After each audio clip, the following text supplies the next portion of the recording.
Hi there, this is Ranjit, and in this video let's do the unboxing and have a look at this Redmi Note 7S. And this is a very peculiar device. I feel this sits between the regular Redmi Note 7 and the Redmi Note 7 Pro. In fact, this is the Redmi Note 7 Pro, and I'll show you this looks almost exactly similar to that. And this one also has a 48 megapixel rear facing camera. That's the big difference compared to the Redmi Note 7, but this is having a Samsung sensor. And other specs are very similar to the Redmi Note 7. This one also has the Snapdragon 660 SoC, and the rear facing camera is a 48 megapixel plus 5, and it has a 4000 milliamp hour battery. And this is the 4 gigabyte variant that comes with 64 GB of storage. Guys, this is a review unit, so I don't know the pricing, but I firmly believe that the pricing would be in the middle of the Redmi Note 7 and the Redmi Note 7 Pro. So hopefully around 12,000 price point, because the Redmi Note 7 Pro starts at 14,000. So they have to be it has to be lower than that. So maybe for this 4 gigabyte 64, it might be around 12,000. Again, I'll leave the links in the description area. So let's quickly open this up and let's have a closer look at this one. And as I told you, in terms of looks, it just looks like the regular Redmi Note 7. As you can see, it has that Snapdragon 660 SoC, again 6.3 inch full HD display. Let's take this out. And back again, as you can see, it's that glass back that you're getting. This looks identical to the Redmi Note 7 and the Redmi Note 7 Pro.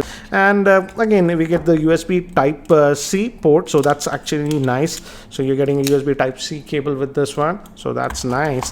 And again, this will be the standard, I am assuming that 10-watt charger that Xiaomi gives us, 5 volts at 2 amps. I almost forgot, guys, we also get this in the box, which actually has the SIM ejector tool and this case with some paperwork in it. So you do get this case. This is again the same case that we get with the Redmi Note 7 and the 7 Pro. So this is what you get in the box. And let's look at the handset itself. So this is the handset itself. Let me give you a physical overview, guys. On the top, we have a headphone jack, and just next to that we have a secondary noise cancellation microphone on this one. And on this end, it's not visible, but we do also have a IR blaster. On the black, it's not clearly visible, but it's there. And here again, the back is glass, and here we have the volume rocker. Gives a good tactile feel. Power on off button. Bottom will be the vent for the speaker, USB Type-C port, and this will be your SIM tray. Let's see if they change the configuration from hybrid to a dedicated. Let's see, I hope they do. No, but this is still having a hybrid, guys. They should have given a dedicated, micro SD card slot, but that's not the case. And again, we have the front notch and that 2 rear facing camera. Let me do one thing. Let me actually boot this up, and by the time it actually boots up, let me give you a configuration overview. This Redmi Note 7S is having a 6.3 inch full HD plus display with the notch display. It is powered by the Snapdragon 660 SoC, and it has the Adreno 512 GPU. The 4 gigabyte RAM variant comes with 64 GB of storage. Moving to the rear facing camera, the main camera is a 48 megapixel. That's made by, it's having a Samsung sensor and a 5 megapixel depth, and the battery is actually a 4000 milliamp hour battery. Again, guys, as this is a Xiaomi device, be careful with this. This is during the setup. Just remove this user experience program, personalized ad recommendations, and even the wallpaper casserole. Otherwise, you might see a lot of ads. So just do this while you're setting it up. So guys, I've just finished setting up this device, and again, Mi UI that you're getting with this, and a bunch of Mi apps are there. And it does have the IR blaster, as I've told you. We have that Mi remote.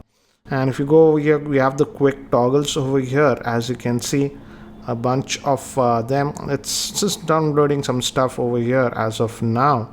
And let's look under the hood. What do we have? If we look at about the phone, as you can see, this is the 4 gigabyte RAM variant, comes with 64 GB of storage, and Android version is Android Pie that you are getting out of the box on this. So let's just go back, and regarding that storage, out of that 64 gigabytes, as you can see, roughly you'll get about 51.6 gigabytes of space. So that's regarding, and this is typical Mi UI that we have been used to, so it's similar to that. Let's look at the fingerprint scanner also. I've set it up, and again, as you can see, it takes half a second. It is not super fast. It is taking about half a second, but again, fairly fast, I would say. You'll get used to it.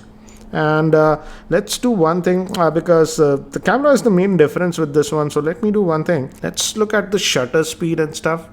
It's fast.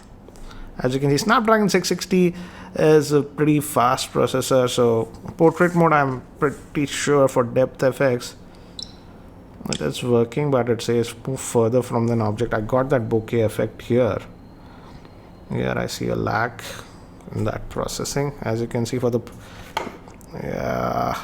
it keeps stopping. I got an error. Maybe I'll just update. As you can see, it just crashed over here. Just report it. Anyways, let's just come back to the camera again. Let me take a photograph that happened in the portrait mode. Let's go to the preview. For some reason on this version, as you can see, it's hanging. Oh, it's finally worked. I hope it didn't crash. Yeah, it worked now.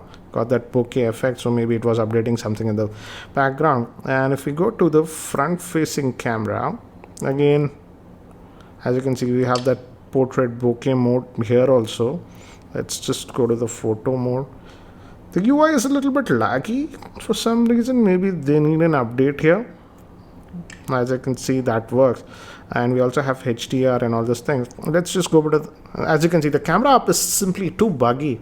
It's taking so much of time. Maybe an update will solve it. I'll try to update and see later on, but as of now it's very buggy. And we also have the pro mode here, and in the pro mode, as you can see, we can go up to that 48 megapixel. Now if I click, let's see if there is any delay. It took it fine. It takes about a second.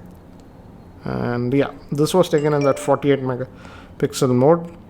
So this is what it is. So in the pro mode, you can go to the 48 megapixel, as you can see. So let me do one thing. Let me actually show you some sample shots taken with this one to give you an idea. Again, the UI is a bit slow and laggy, as you can see.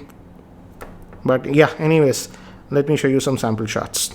So these were taken with the rear facing camera, and again, as you can see with the rear facing camera, the pictures came out to be really good in outdoor lighting conditions. They are very sharp, and even in terms of colors, they are very good. And these are close-up shots, and I got that natural background bokeh effect very easily with the same.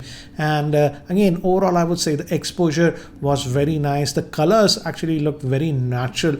No over saturation, I would say. So in terms of colors, etc., in outdoor conditions is good. These are now in semi-indoor conditions. This is in artificial lighting conditions, and I would say it did a pretty decent job in artificial lighting conditions. As you can see, yes, when the conditions are very difficult, yes, so sharpness goes down a little bit, particularly in this shot. As you can see, the camera is not super sharp, but it's good enough. Now these were taken in completely artificial lighting conditions, and here also I would say the camera did actually a pretty good job considering the price point of this device. Yes, it struggled a little bit in this one, but nevertheless, this was in the portrait mode, and in the portrait mode the exposure actually changes a little bit, and I like the exposure change in the portrait mode, as you can see with these samples. Now these were taken with the front facing camera, and I would say the front facing camera, and again these are in artificial lighting conditions, struggles a little bit. There is a slight camera shake, and you have to be careful about the same. So guys, that's it for now for the unboxing and first look at this Redmi Note 7S. So what do you guys think about this Redmi Note 7S? I frankly feel they released this because they knew that the Redmi Note 7 rear facing camera was simply not that great, so they have released this, and it'll be interesting to see if they continue to sell the Redmi Note 7, because this frankly sits in between the Redmi Note 7 and the Redmi Note 7 Pro. In fact, in terms of looks, if you look at it, this is the Pro. It's almost identically the same. I'm just keeping the sticker for me to identify which one is which. So anyways, what do you guys think about this Redmi Note 7S? Do let me know in the comment section below. This is Ranjit, and if you guys are still not subscribed to my YouTube channel, hit that subscribe button. Thanks for watching. See you later, guys.